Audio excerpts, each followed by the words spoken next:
এখানে সাদিক এগ্রোর জায়গা কিন্তু সিটি কর্পোরেশনের খালের উপরে নয়। এই জিনিসটা কিন্তু পরিষ্কারভাবে বলছি, সাদিক এগ্রোর জায়গা সিটি কর্পোরেশনের খালের উপর নয়।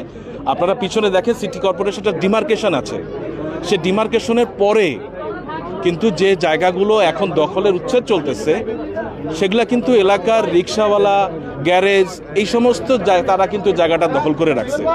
দেখছেন এই কথাটা, তারা দখল করে রাখছেন। আমার প্রশ্ন হচ্ছে যে সরকারি জায়গার উপরে রিক্সাওয়ালা, গ্যারেজ, টেম্পোওয়ালা এরা কিভাবে জায়গা দখল করে বাসা উঠাইলো? এটা তো সাদিক এগ্রো দেখার কথা না। এটা মুখে বলা আর কাগজে কলমে প্রমাণ পাওয়া দুইটা তো দুই জিনিস।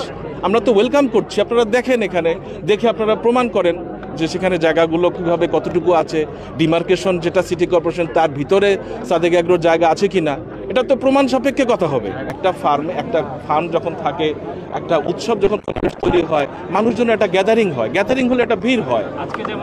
আজকে যেমন গ্যাদারিং হচ্ছে, বুলডোজার আসতে পারতেছে না, মানুষ গাড়ি নিয়ে ঢুকতে পারছে না, গ্যাদারিংটা এরকম একটা গ্যাদারিং।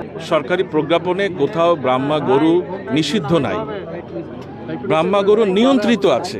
নিষিদ্ধ এবং নিয়ন্ত্রিত এই কথা দুটার মধ্যে কিন্তু রাত দিন তফাৎ আছে। অ্যাজ এ সেক্রেটারি, অ্যাসোসিয়েশনের সেক্রেটারি হিসেবে আমি যেটুকু দেখেছি বা আমি যেটুকু জানি, আপনারা ইন্ডিয়ান বর্ডার হতে আপনার প্রচুর গরু এটা বাংলাদেশে ঢোকে এবং এবছরও কিন্তু প্রচুর গরু ঢুকেছে। এগুলো কিভাবে ঢোকে? এগুলো ইন্ডিয়ান বর্ডারে গরুগুলো যখন ছেড়ে দেওয়া হয় তখন এই গরুগুলো আপনার ওই বর্ডারের লোকজন যারা থাকে, বিজিবি বা ইন্ডিয়ান বর্ডার যারা থাকে, তারা এই গরুগুলোকে আটকানোর পরে বাংলাদেশের বর্ডারে যখন আসে, এটা গভর্নমেন্ট থেকে একটা ট্যাক্স দিয়ে এই গরুগুলোকে বাংলাদেশের বর্ডারে নিয়ে আসা হয়, লিগালাইজ করা হয়। শুধু ঢাকা শহর না, ঢাকা শহর তো কমই, বাংলাদেশের সমস্ত জায়গায় এই গরুগুলো ছেলেমেয়েরা কিনে নিয়ে আসে, কিনে নিয়ে তারা লালন পালন করে। বাংলাদেশে গরু বলেন, এগুলো এভাবেই বাংলাদেশে আসে।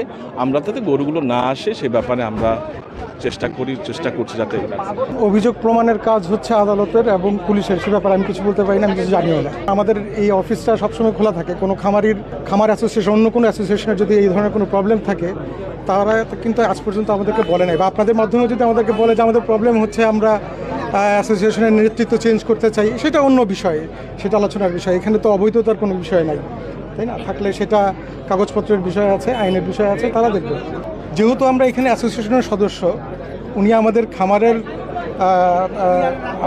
অ্যাসোসিয়েশনের সভাপতি, স্বাভাবিকভাবে আমরা আজকে 7 বছর ধরে ওনার সাথে আছি, একসাথে খামার করতেছি। অ্যাসোসিয়েশনের পক্ষ থেকেই আমাদের প্রেসিডেন্টকে কি ক্ষতি, কি বিপদে আছেন উনি, সেটা দেখার জন্য আমরা, সেটা বোঝার জন্য আসলে আসছি।